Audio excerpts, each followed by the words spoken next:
In the carnival mirror world of modern American politics, there is always a villain hiding just off stage. Hello, everyone. Welcome back to my channel. I hope everyone is having a nice day before we begin the video. Please subscribe and give the video a thumbs up.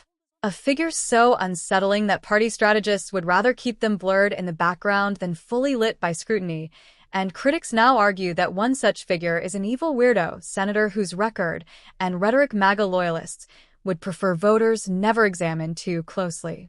While the movement brands itself as populist and anti-elite, this senator's rise tells a different story, one defined by elite backing, ideological extremism, and a pattern of behavior that raises uncomfortable questions about what the movement truly stands for when the cameras are not pointed directly at Donald Trump. According to opponents, this lawmaker has mastered the art of staying just outrageous enough to thrill the base, while avoiding the sustained attention that might expose the deeper implications of their views, a balancing act that allows them to operate as a quiet power broker rather than a headline-grabbing star. The evil weirdo label did not emerge from nowhere but from years of statements, votes, and alliances that critics say reveal a worldview steeped in grievance, paranoia, and an almost obsessive fixation on cultural enemies, whether they be academics, journalists, immigrants, or vague forces blamed for national decline. Unlike the bombastic figures who dominate cable news, this senator often cloaks radical ideas in intellectual language, presenting extreme positions as thoughtful realism while dismissing critics as hysterical or corrupt. That approach has proven effective inside MAGA circles, where suspicion of institutions runs high and complexity is often mistaken for authenticity. Watchdog groups point to a legislative record that consistently sides with corporate donors and ideological patrons while using culture war rhetoric to distract supporters from bread-and-butter issues like healthcare, wages, and infrastructure. In speeches and interviews, the senator frequently frames politics as a civilizational battle, suggesting that compromise is weakness and that opponents are not merely wrong but morally corrupt, a mindset experts warn can normalize dehumanization and justify extreme actions.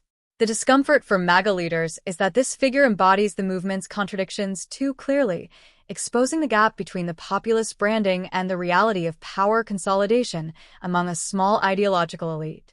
Former aides and political observers describe a personality that is intensely strategic yet deeply resentful, driven by a desire not just to win elections, but to punish perceived enemies and reshape institutions in ways that could last for generations. Critics also note a fascination with authoritarian models abroad, praising strongman tactics while dismissing concerns about civil liberties as overblown or naive. While supporters applaud this as toughness, detractors argue it signals a dangerous flirtation with anti-democratic instincts that should alarm anyone who values pluralism.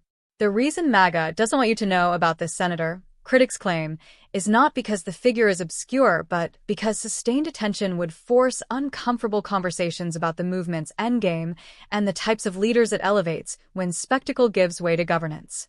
In an era where outrage cycles move quickly and attention is fragmented, the senator benefits from being overshadowed by louder personalities, allowing them to shape policy, influence judicial nominations, and build networks of power with minimal public scrutiny. For voters exhausted by chaos, the temptation is to tune out and focus only on the most visible actors, but analysts warn that democracy is often reshaped by those operating just beneath the surface.